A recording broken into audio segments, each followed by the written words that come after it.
또 뭐 어떤 게 이해한대? 아니요. 이건 문제 안 나와요. 기출 문제라든지 뭐 그런 분들 한번 본 적이 없잖아요. 이거는 이제 생성과 합성이 있다라는 것만 알고 생성에는 이런 것들이 있다고 설명을 해준 거지 이게 실제로 기출 문제 나오지 않아요.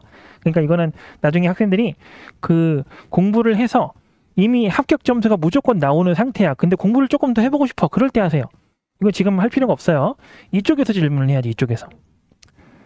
이 산출물이 뭔지 나중에 공부하다 보면 알게 될 거예요. 산출물은 뭔가 이렇게 나온 결과물이란 뜻이에요. 이게 날출자니까. 어쨌든 그렇고 자 여기에서 지금 부분에서 제어의 역흐름 이거 책에 나와 있잖아. 조금 어렵죠. 제어의 역흐름이라는 거는 원래 개발자가 개발을 하면서 개발자가 어떤 모듈을 호출하고 뭐 이런 식으로 진행을 하는 게 원래는 제어의 기본적인 순 흐름이에요. 근데 이거는 이 개발 프레임워크가 이미 구조가 다 잡혀 있어서 여기에서는 이걸 개발해 여기에서는 저걸 개발해 라고 이미 정해져 있는 거예요. 이게 틀이 정해져 있는 게 틀이잖아요. 그래서 이거는 그러면 개발자의 의지를 가지고 이렇게 설계를 해야지가 아니라 이미 정해져 있는 설계가 있어요. 그러니까 그 설계에 맞춰서 내가 개발을 해야 되는 거죠. 그래서 이거는 그러면 개발자가 호출을 하는 게 아니라 프레임워크가 지시하는 대로 하잖아요. 그 주체가 바뀌었죠? 그래서 제어의 역흐름이라고 이야기하는 거예요. 자, 근데 뭐 제어의 역흐름 자체가 문제로 나오지는 않고요. 제어의 역흐름이 이제 여기에서 이제 발현이 된다. 요거를 알고 있으면 될 것 같아요. 자, 그리고 디자인 패턴 여기서 뭐 레시피? 그러니까 이게 그거예요. 그거 있잖아요. 예를 들어서 여러분들이 음식에다가 매운맛을 내고 싶어요. 그러면 뭘 집어넣어요, 보통? 우리나라에서? 뭐 고춧가루라든지 청양고추 이런 거 집어넣잖아요. 그게 디자인 패턴이에요. 우리가 어떤 매운맛을 내기 위해서 여러 가지 시도를 많이 해봤을 거 아니에요. 그동안 우리 조상분들이. 그 중에서 고추를 넣는 그런 예를 들어 문화라고 할까요? 그게 이제 정착된 이유가 뭐겠어요? 가장 확실하고 효율적인 방법이기 때문이에요. 다른 걸 할 수도 있겠죠. 근데 그런 것들은 이제 최근 들어서 뭐라고 할까요? 마라 소스 같은 거? 아니면은 그 뭐라 그러죠? 그 매운 소스 그걸 뭐라 그러죠? 내가 매운 걸 잘 안 먹어서 어쨌든 그런 거 핫소스 같은 거 있잖아요. 그런 것들을 넣고 하는 것들은 그 리스크가 커요. 근데 우리가 이런 개발을 하기 위해서는 리스크가 최대한 없어야 됩니다. 가장 효율적인 방법을 써야 되는데 그 효율적인 방법을 찾다 보면은 결국엔 청양고추란 말이야. 그러니까 그 청양고추가 결국에 디자인 패턴에 해당하는 부분이다 라는 거죠. 그래서 미리 정해져 있는 그 레시피를 사용하는 게 제일 확실하다.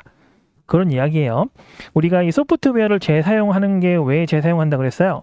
품질을 높이기 위해서잖아요. 품질이 높다라는 거는 들어가는 비용 대비 효율성이 좋다는 거잖아. 그 효율성이 좋다라는 얘기는 보증된 기술을 갖다 쓰기 때문이에요. 리스크가 없기 때문에. 자, 그런 얘기다 라고 생각을 하면 됩니다. 그리고 또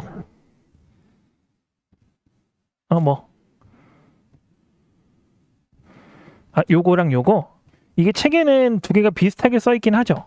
그러니까 이제 컴포넌트도 조립을 한다는 느낌으로 들어가 있고 그 다음에 모듈 같은 경우도 이제 부품이니까 당연히 조립을 해야 되는 상황이고 이 두 가지를 어떻게 명확하게 구분을 할 거냐 그래서 뭐 적어 놓기도 했는데 헷갈릴 수 있어요. 자, 부품 같은 경우에는 단일 기능이에요. 이거 써놓을까요? 단일 기능. 어떤 단일 기능을 기준으로 쪼개 놓은 겁니다. 뭐 예를 들어 회원가입이라든지 아니면은 비밀번호 찾기라든지 그런 식으로 하나의 기능만을 하기 위한 형태로 쪼개 놓은 거예요. 그걸 모듈이라고 이야기를 합니다. 그것들을 이제 모아서 라이브러리라고 하는 건데 이 라이브러리는 이 부품을 조립해서 갖다 놓은 게 아닙니다. 그냥 그걸 모아 놓은 거예요. 조립이 돼서 라이브러리가 되는 게 아니고 그냥 같은 또는 뭐 연관된 애들끼리 모아놓은 게 라이브러리인 거고 자, 컴포넌트는 뭐냐면 부품 같은 역할을 하기는 합니다. 근데 이게 부품이라기보다는 소프트웨어에 가까워요. 얘 하나 자체가 여러 가지 어떠한 예를 들어서 여기서는 뭐였죠? 방금 뭐 회원가입 이 정도였잖아요. 뭐 비밀번호 찾기 뭐 이런 거였잖아요. 얘는 회원 관리예요. 그러니까 회원 관리를 하는 여러 가지 기능들을 한데 묶어서 얘가 다 도맡아서 할 수 있을 정도로 하나의 큰 섹터를 맡을 수 있을 정도로 소프트웨어의 역할을 할 수가 있다. 그런 이야기입니다. 그래서 얘는 회원 가입 모듈이라고 하는 거고요. 얘는 회원 관리 소프트웨어인 거예요. 그래서 내가 어떤 개발을 하고 그 뭐가 있을까요? 뭐 제품을 나타내는 여러 가지 기능들, 뭐 제품을 주문하는 기능, 뭐 이런 것들 다 내가 개발을 했는데 회원 관리하는 기능은 내가 따로 컴포넌트를 쓸 거야.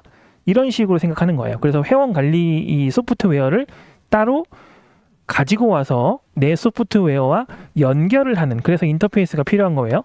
이런 개념이 컴포넌트예요. 자, 그러면 컴포넌트는 내가 개발한 게 아니잖아요.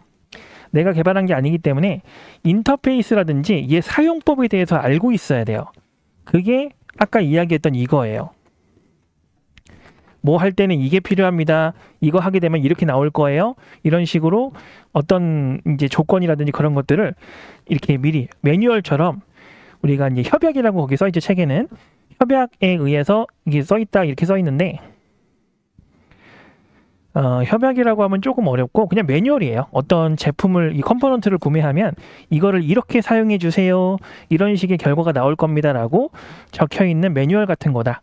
그래서 협약에 의한 설계, 이 컴포넌트를 사용을 하게 되면은 세 가지 그 매뉴얼에 나와 있는 요소를 좀 보면서 주의하면서 사용을 해야 된다. 뭐 그런 이야기라고 보면 됩니다. 뭔 얘기인지 알겠죠? 물론 여기 세부적인 것도 다 저기를 해야겠지만 이 정도로 보면 될 것 같아요.